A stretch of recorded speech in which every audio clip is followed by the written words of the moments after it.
It takes a lot to be a skilled musician.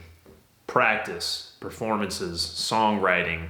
There's just an endless list of things that go into this equation. But some of the most important things we can do to develop our craft actually happen outside of the studio and outside of the practice room. They form a foundation on which we build not only our musicianship, but our broader humanity. The single most powerful practice we can develop to support our musicianship is mindfulness meditation. Developing as a musician means learning how to listen. Listening is not the same thing as hearing.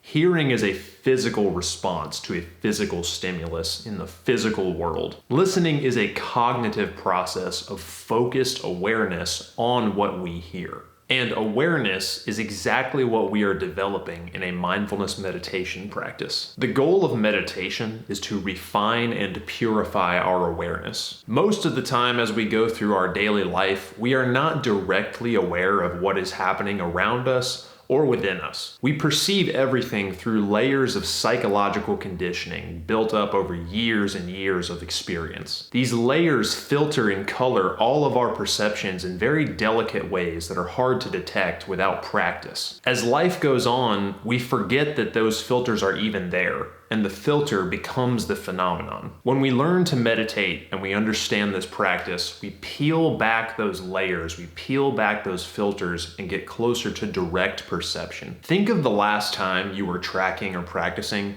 listening to yourself in the moment, thinking things are sounding great, only to be sorely disappointed when you listen to the actual recording. What's going on there? In the moment, you weren't perceiving reality. You were perceiving a psychological bias towards thinking this was good. You were perceiving a filter. You were not actually perceiving the real event. The story that those perceptual filters were telling you then became the event in your perception. Without a consistent meditation practice, we never develop the ability to distinguish reality from our own internal fiction, which directly inhibits our artistic growth. The practice is simple. Sit quietly with your eyes closed, focusing on your breath. That's all. There is nothing else. When you notice your mind drifting away, bring it back to the breath.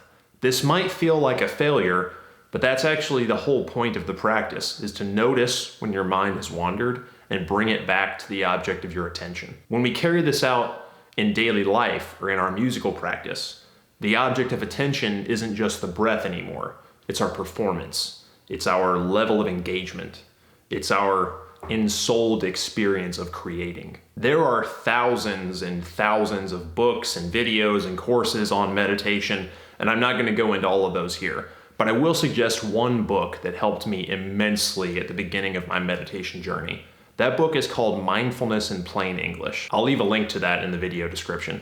This is a book that I would recommend to anyone, regardless of their level of meditation experience. Just a very concise, stripped down explanation of how to meditate and what the goal is. Never trust a thought that occurs to you indoors. The longer that my life goes on, the more reasons I find to trust this advice. History is filled with examples of titanic thinkers in almost every field having their best ideas and realizations while they're outdoors walking. Just like meditation, there are so many studies and books and videos and podcasts and whatever about how walking, the simple act of walking, is good for you.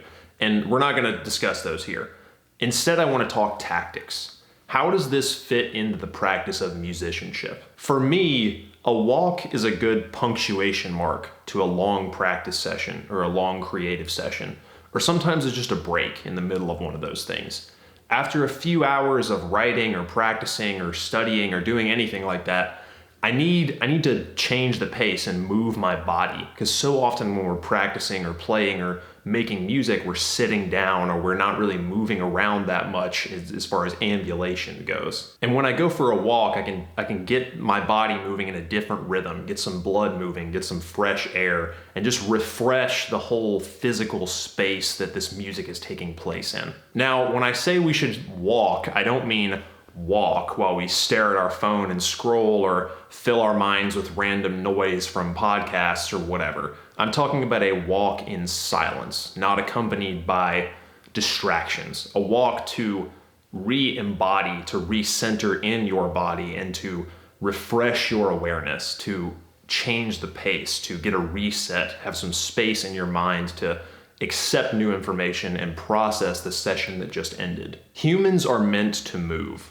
We evolved to hunt over days and thousands of miles of walking and running to track down prey. All of the rest of our cognitive processes are built on top of that foundation. So when we deny ourselves this simple pleasure of just moving around, we halt all of those higher order cognitive processes that are built on that foundation. When we walk, just the simple act of walking, it doesn't even have to be hard. We get more blood pumping, we get fresh air, we have a lot of oxygen, refueling all the resources that we might have spent in a creative session. When we walk, we just jumpstart the whole machine. We start moving in harmony with the way that our body is intended to work, which is only going to benefit our creative pursuits. When we think of instruments, we usually think of guitars, pianos, drums, microphones, whatever. But the most important instrument you will ever use is your physical body. Strength training is not optional for good health, especially for musicians. Think about what you put your body through in a practice session or a writing session.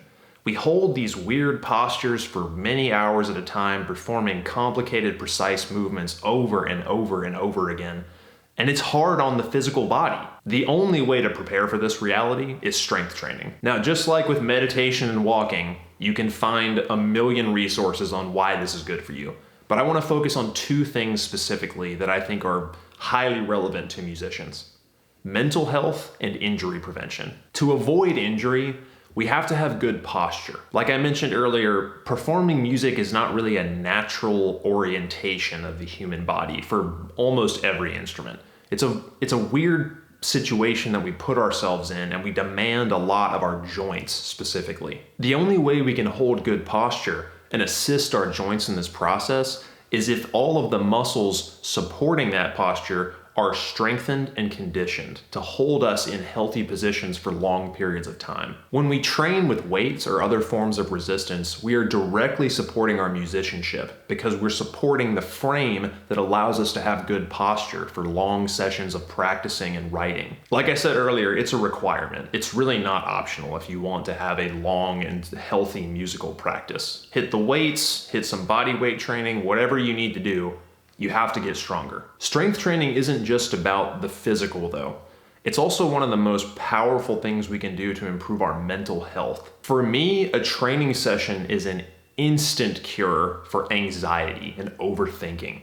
Music making is the process of making decisions, thousands and thousands and thousands of decisions, and it's so easy to be overwhelmed in those situations. It's very natural. But in a training session, when I'm picking up enough weight that could kill me, or I'm holding a really intense balancing pose on my yoga mat, there is no room to overthink. There is no room left in my mind to worry about all these decisions. The only thing that matters is right in front of me in that moment. It's my physical training session. It's the weight I'm holding. It's the balance of my body in this posture. There is no room for anxiety. In those moments, all of that pressure, all of that noise is gone, and I can return to what really matters. I can also use that moment as an example for when that overthinking and that anxiety pressure starts to set back in. None of that stuff actually matters. It's all in the future or in the past. The only thing that matters is what's right in front of me right now. That's true in a training session, and it's also true everywhere else. And just like with walking, we have to honor the design philosophy that went into the making of our human form. We were meant to exert ourselves against our environment. And when we don't do that, we suffer for it. There is no more perfect creation than the natural world. It unfolds in grand cycles of becoming, existing, destroying, and it is exactly what it needs to be in every moment for all time. When I find the need to be refreshed, inspired, the best thing I can do is to go outside. I love snowboarding and fly fishing here in the Northwest where I'm living right now. A day on the mountain or in the river always refreshes my perspective and helps remind me that the point of art is in the making of it. Nature is not a finished piece. It is always making, destroying, remaking. It is always in that process of making, and that is where its beauty comes from. The mountain is not beautiful because it's trying to be noticed on the internet. It just exists that way. The river is not flowing to get to a destination. It is just carrying out the natural course of its existence. And we would do well to follow that example. When we are creating, we're not grasping at an end result. We're not trying to get to a destination. We are embodying our natural purpose as human creative beings. I often need to be reminded of this fundamental basic truth. And the best way I've found to do it is to just get outside and learn from the master. Practice, of course, is important. Practice like traditional practice, metronome work, scales, study, learning songs, performing. Of course that stuff is important. We have to put thousands of hours into those things to become skilled musicians. But music and creativity does not happen in a vacuum. To honor our craft, we have to take our practice beyond the studio. We have to embody these principles in the rest of our lives as well. We have to honor and support our craft by strengthening our bodies, purifying our perception, and creating a healthy foundation of humanity out of which true art can emerge. These 4 practices I've mentioned can help anyone become a more effective and authentic creative being. So what kind of things do you do to support your craft? What are the things you do that you find the most useful for making yourself more effective and more in tune as a creator? Let me know in a comment. Thank you for watching this video. I hope you found this helpful, and I hope this inspires you to pick up some of those practices. I'll see you in the next one.